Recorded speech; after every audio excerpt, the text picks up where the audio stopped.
Hello and welcome to Edging On Multiplicity, a podcast where three Michael Keaton enthusiasts watch the 1996 masterpiece, Multiplicity, in 10-minute increments. I am Sam. I'm Drew. I'm Adam. And today we watched the first 10 minutes of Multiplicity. And I gotta say already, contrasting this to Dunstan Checks In, there's a lot more plot. A lot more setting up characters. You know, but on the opposite end of that, there was just as much establishing in the credits. There was a solid 3-4 minutes of traffic. Oh yeah, it starts off like a police procedural. The music and everything, the second it starts off, I expect it to cut to a police station. Yeah, this is the autopsy of Michael Keaton's career. Did anyone else think that song sounded like a Billy Joel song?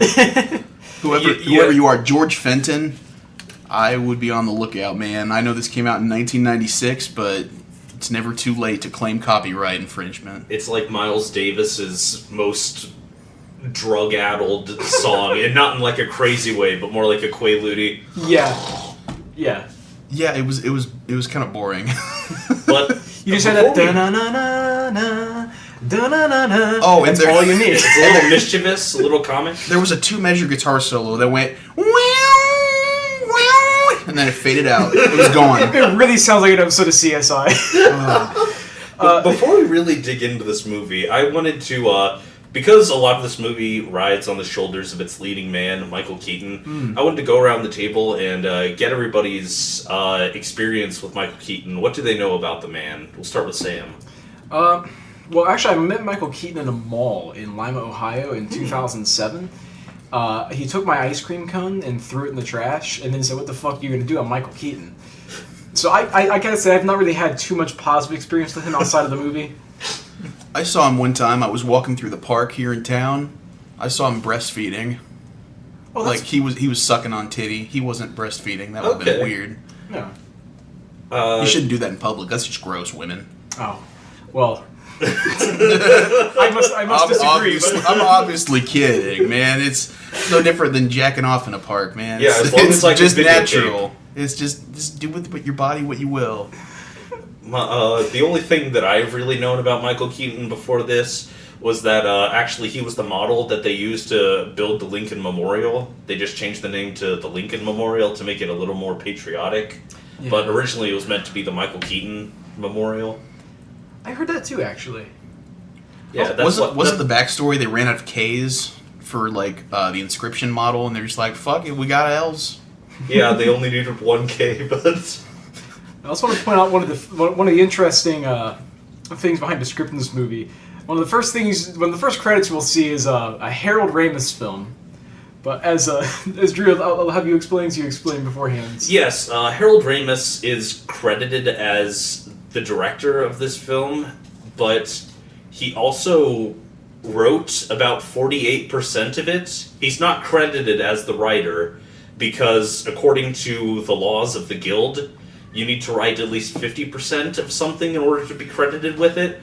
So Harold Ramis, who is pretty much the mastermind behind this movie, of course Harold Ramis from Ghostbusters fame, so Harold Ramis is credited as director and producer, but not writer, which I'm sure kept him up late at night. Yeah, he really dodged that bullet. Although his name was plastered all over the multiple credits, so I mean, I don't think he's out of the woods just yet. Yeah, that's fair. Okay, here's but when you look up his writing career, it doesn't show up. So here's a question. Harold Ramis also famously made Groundhog Day. Yes. And with the same leading lady, I might add. But is that her? Yeah, Andy McDowell. Yeah. Oh, okay. For whatever reason, I thought it was whoever was Marion Ravenwood, but she was with Bill Murray and Scrooge. Karen Allen. Karen Allen, yes. But what if Harold Ramis, when he was making Multiplicity, he experienced a Groundhog Day loop where he had to try to make the best movie ever, and he knocked it out of the park by the last time. He had enough time to get it perfect. Trim all the fat, get every detail just right. Hire as many Michael Keatons as he could get his hands on. Did you? I did a little bit of research on this film. I've not seen the film. Yes, Adam is our freshie. Yeah, this is like how last season Sam hadn't seen Dunstan Checks In. So explain it in a very simple way. This season, I am Sam, Drew is Sam, or Drew is Adam, and Adam is Sam. If that makes sense. That does make sense, surprisingly. But yeah, I did a slight amount of research, and it actually turns out that the original idea for this movie, for the plot, was Michael Keaton, being a middle-aged dad. He was going to sell middle-aged dad T-shirts with a fish picture on them, captioned, "I've been taking your carp all day." Millions. Yeah, and the cloning idea was about the production of the T-shirts. He couldn't figure out how to mass produce, so we thought, I'll just clone them. But we'll get back to this in a bit, but that does for me one of the things this movie does very well, which is creating a very believable boomer dad character. This is the most realistic boomer ever written in film. He's got dirt under his fingernails. He's not terribly fond of his family. He's really sweaty. Just threatening murder on anyone that... Oh my gosh. We'll have to get to that later. So after we have 15 minutes of traffic shots... we meet Vic, one of Michael Keaton's contractors, who is I thought it was Richard. It's Vic? It's Vic. Vic's short for Richard. I can't contradict you, but I still think you're wrong. And we find him pouring a driveway. Unfortunately, he's poured the wrong driveway. They've torn up some random person's driveway and rebuilt it, much to Michael Keaton's chagrin. And yeah, Vic is Michael Keaton's subordinate. Michael Keaton works as a contractor? Yes. Yes. Yeah. This sets up the main conflict of the film, which is Michael Keaton's eyebrows versus versus gravity. The greatest pair of eyebrows in cinema. People talk about the cast of this movie for being like a pretty solid cast, but they don't talk about the eyebrows. Yeah, they were casted alone for their eyebrows. Ada McDowell has some pretty good eyebrows herself, it's got to be said. Her eyebrows were on point in this movie. They said Harold Ramis made all of his actors wear shawls while they were reading his lines for the casting. He just wanted to see the eyebrows. All in the eyes. Yeah, all in the eyes. And what's above the eyes? The brows. The brows. Michael Keaton is the greatest forehead actor of our generation. We have an eyebrow alert. Eyebrow alert! I just wanted to get one comment in real quick about the establishing shots, and that is, by the time they're done, that shot is so established, bro. Oh, yeah. Yeah, we know. By the way, the highway shot from The Walking Dead makes a brief appearance. Speaking of the long establishing shots, it passes the borderline of being an establishing shot and becomes a transition, which is so bizarre. That's not how you want to introduce a movie. Transition into the movie. It feels like it's so reminiscent of like Birdemic, like the opening of Birdemic, where it's just like 7.5 minutes of just driving on the highway. Except this time we get Quaalude Billy Joel playing the theme song. Yes. I really like Vic because he reminds me of Eugene Levy, but if he was stretched out a bit. And he calls Michael Keaton's character, who apparently is named Doug, Vic calls him Douglas. Like a good old Mr. Dink from the Doug Funnies show. Yes. That's another thing you're going to have to bear with us on in this movie, because much like in Dunstan Checks In, we will only refer to Douglas as Michael Keaton, because it's impossible to separate actor from character.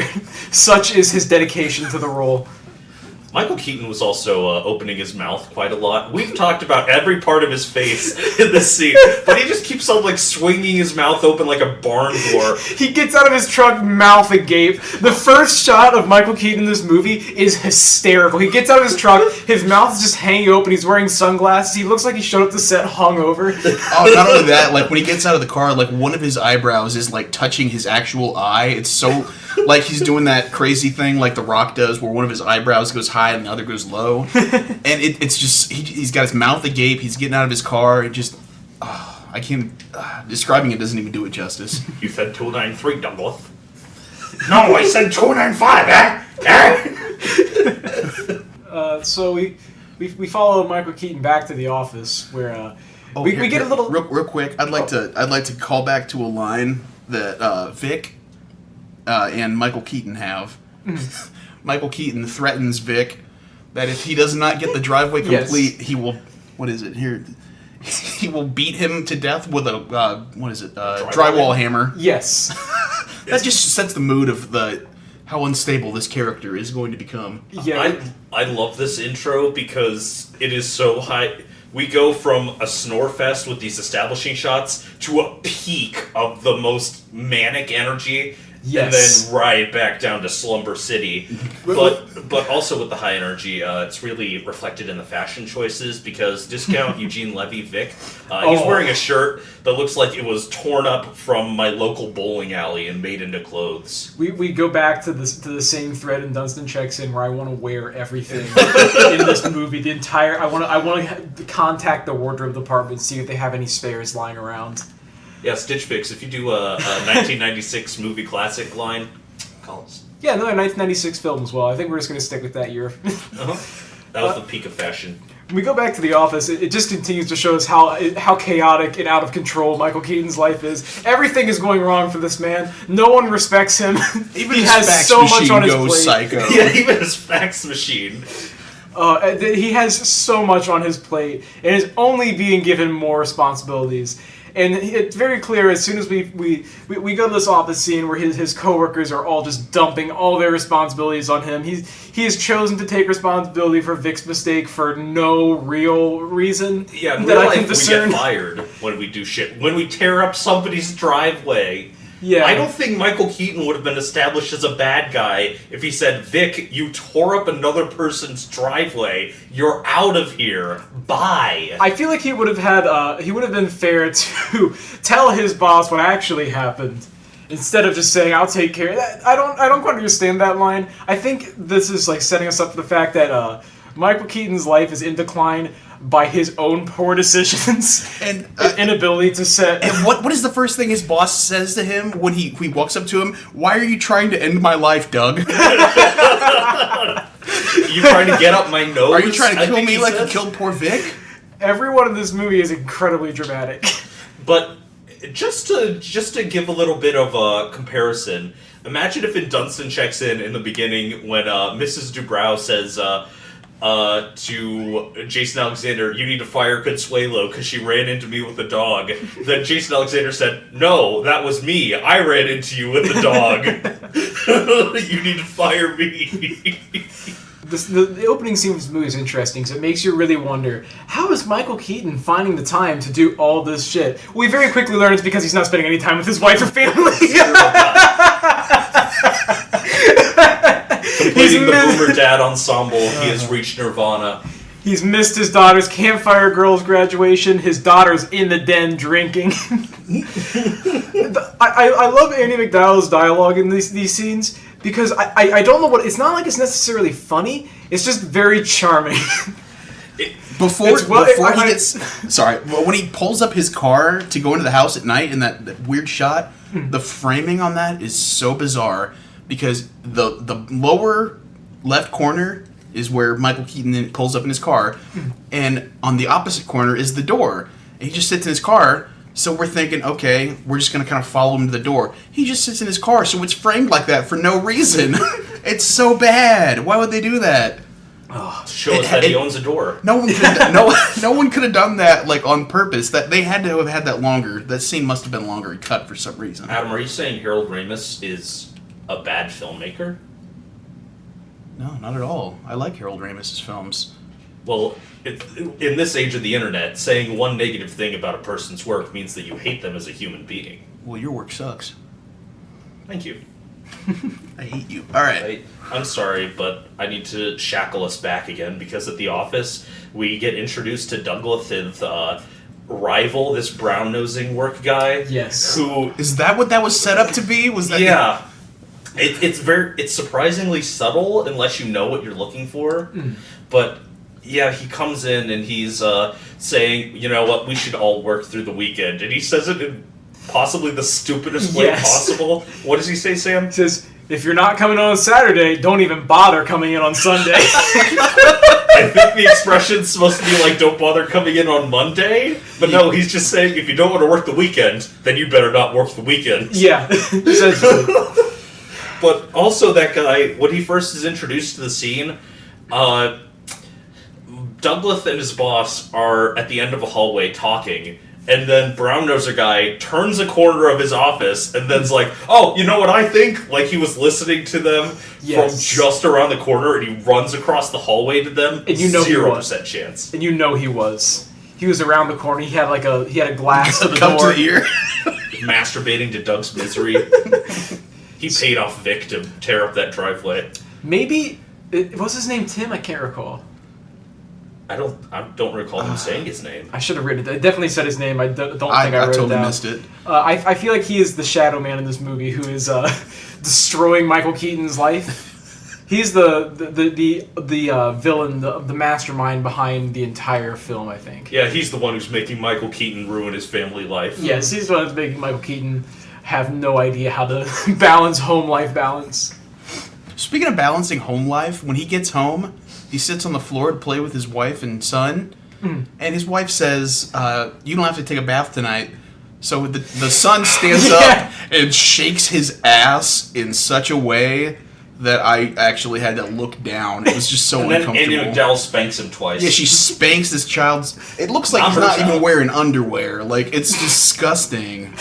Oh my gosh. When I was a kid, I loved baths. I don't know what's wrong with this kid. Dude, yeah. I still love baths. Fuck you. See, I'll take bubble baths. It goes like 0 to 10-ish? 10, 12? 10. Enjoying baths. Then there's like a long stretch from like high school to junior high Once where you start showers are needing- absolutely reprehensible.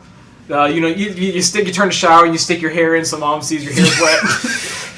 It's like wetting your toothbrush when you're a kid. Done! I'm sorry, grab what was the that axe. time frame? What was that time frame? High school to junior high? Yeah, sure, I don't know. Don't worry about it. That's what multiplicity's doing. Though the Michael Keatons may be multiplying, our brain cells are dividing. Also, yes. Also, just so you know, that this kid is like a real kid, trust me. Oh, yeah. Zach, his son Zach, his room has a sign that says Zach's room, no Yes. girls. Oh, girls need not apply. Girls, What's upsetting to me now that I'm watching this movie more critically than I have before. Okay, I should also explain.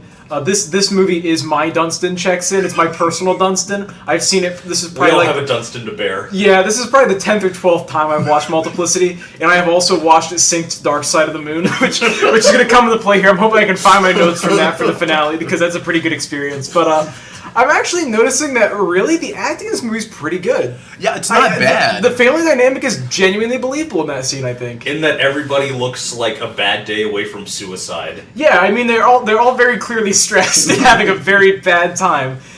Oh, there's some. I don't want to skip to the kitchen scene just yet because there's one more good line I want to bring up, which is when Michael Keaton's wife asks. I don't think we've got their name yet. Asks. I think it's like Dee Dee or something. I think he said something, like he mumbled it. Definitely not Dee Dee.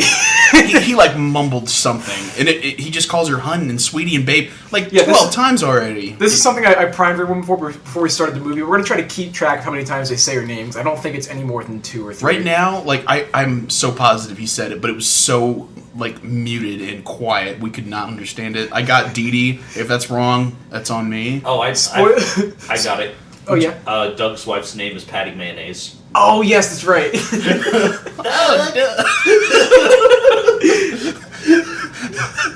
This might be leading us into slightly spoiler territory for this movie, but Bechdel test.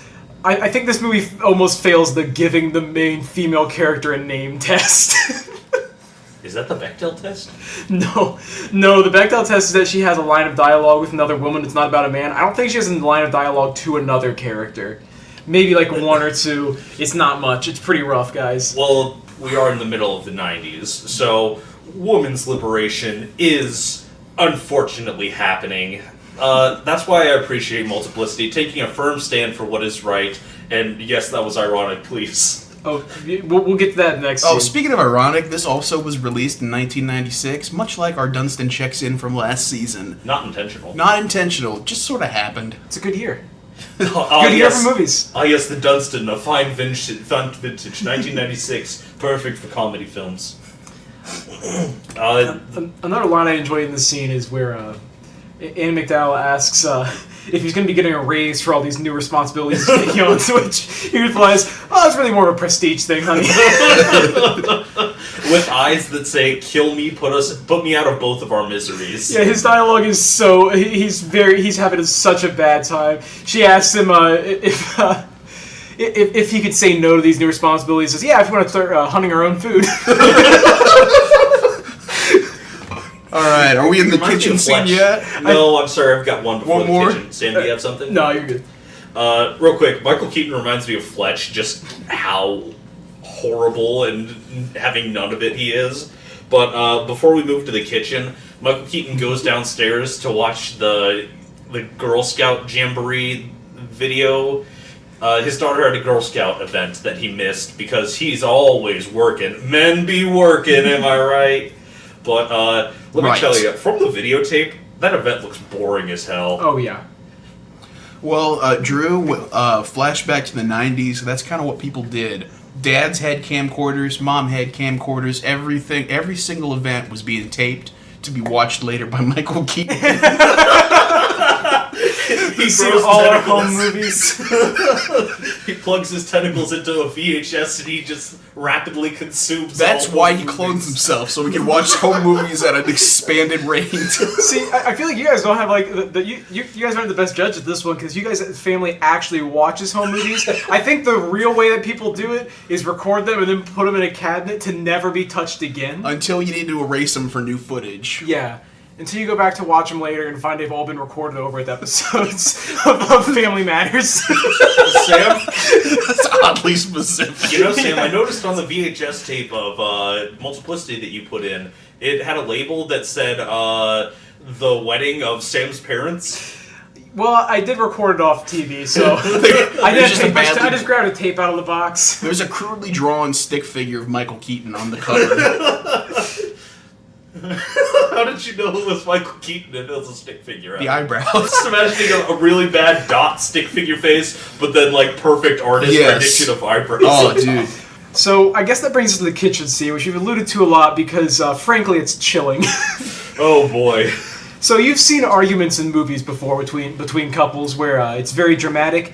This one is the argument between Michael Keaton and his wife is just realistic enough that it's painful to watch. It feels like mom and dad are fighting, and you're sitting there eating lunch, or you're sitting there eating your dinner, like frantically trying to get the last of the spaghetti into your face. So you can go sit in your room and not have to listen to them argue anymore. They're not screaming, but somehow the quietness is even more effective. There's one line that every time I hear it, it chills me to the core. I am not kidding. This line gives me goosebumps. I hate it that much.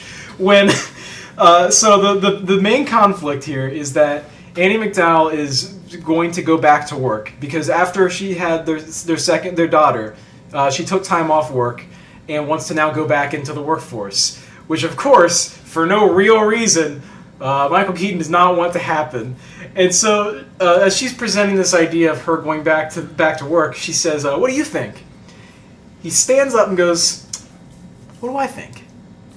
And then walks over to the table and sits down. And every time that happens, I feel like I'm just going to pass out. I hate it that much. Oh, speaking of lines that I hate, this is obviously the first time I've seen this movie. Mm-hmm. This is a bizarre line. Right after he walks in for breakfast in the kitchen, his wife asks, "Are you hungry?" And he says, "Nah, too tired. Gonna have some cereal."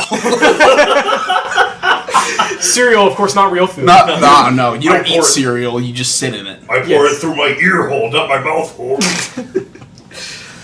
I also like the line in the kitchen scene of when Andie MacDowell says she's going back to work. Michael Keaton's like, "Well, if you're going to go back to work selling real estate, because that's how people talk to each other. That's not like you want to go back to work, your job again." Instantly condescending. You want to go back to your job working at the Meijer grocery store where you stock shelves? So is this? I don't know if this is a spoil. Is there a reason he doesn't want his wife to go back to work, or is this just like inferior male complex? Does he feel like a failure because his wife has to work, or? He had his reasons. I think we get into this in later bits. This Okay, first part of the spoiler movie, area. Yeah, the first part of the movie is very slow because of the 15-minute long establishing shots. We really can't overemphasize this enough. That's probably what do you say? At least 3 minutes. Yeah, At least. At least. We go through the entire Billy Joel George Fenton song. so it's really about a third of what we watched was just shots of traffic from 1996. So we apologize. We don't have much to talk about as we usually do.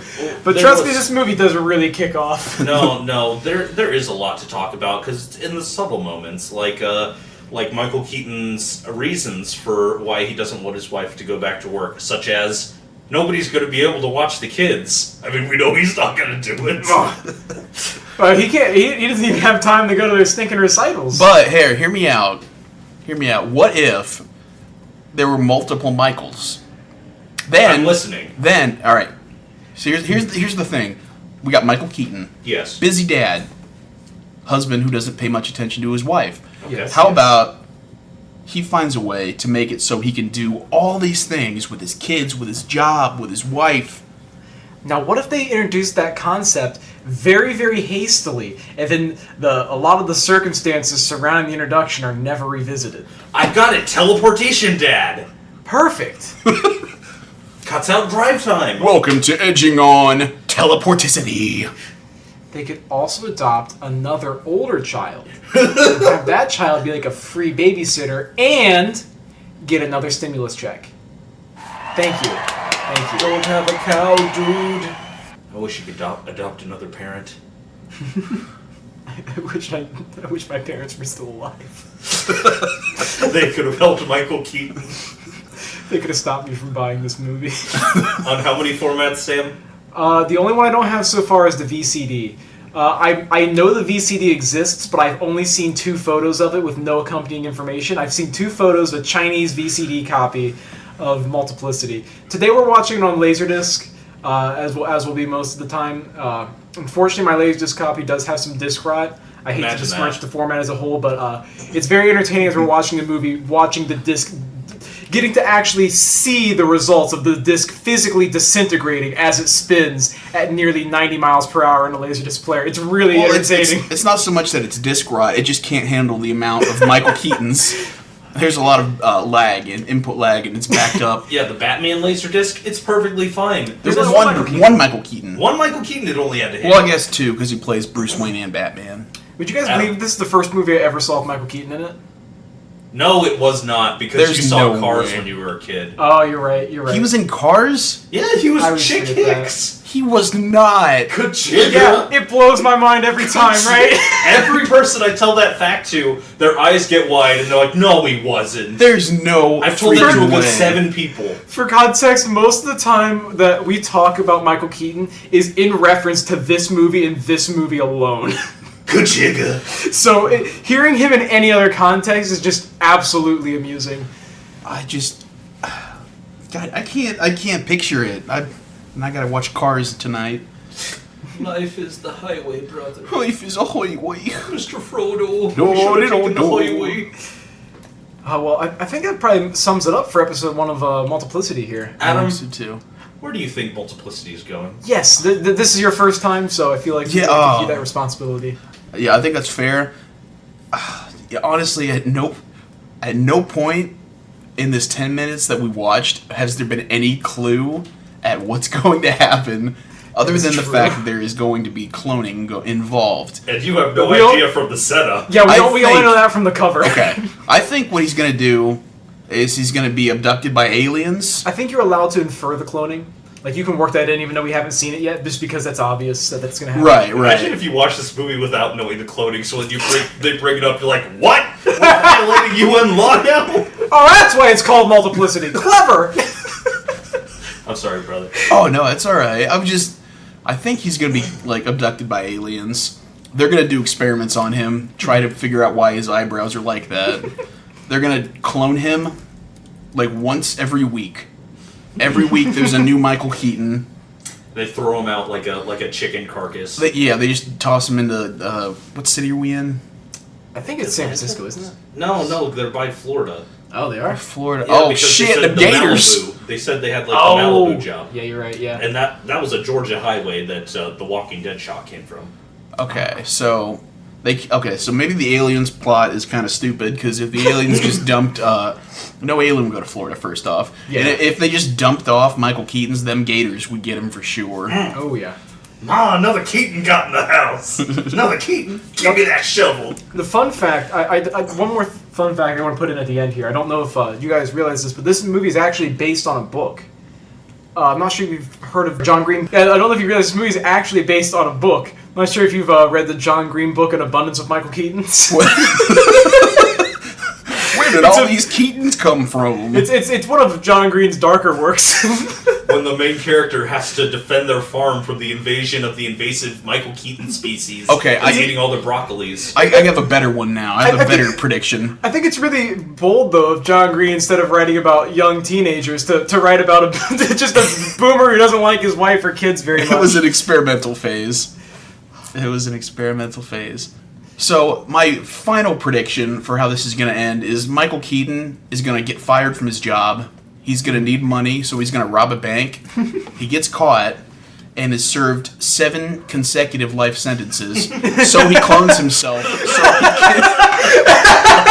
so he can serve all these consecutive life sentences and then still make it to his daughter's Girl Scout outings. And luckily, this judge is also the basketball judge from Air Bud, where he's going to do dog rules. So he's like, it doesn't say in the rules that you can't clone yourself to fulfill your Michael Keaton life sentences. I thought that was the Mule movie where the mule plays football, not Air Bud. I think you've just created like a dark dystopian novel here where you can create clones to serve out, the ultra rich create clones to serve out their own life sentences. That would be fantastic. Like what they did in Nom.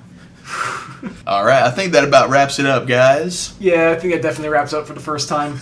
We did that in one take. Beautiful. So thanks, guys, for listening to Edging on Multiplicity. I've been Sam. I've been Adam. And I've been Drew.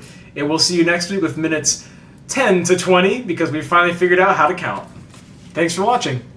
Edging on Multiplicity.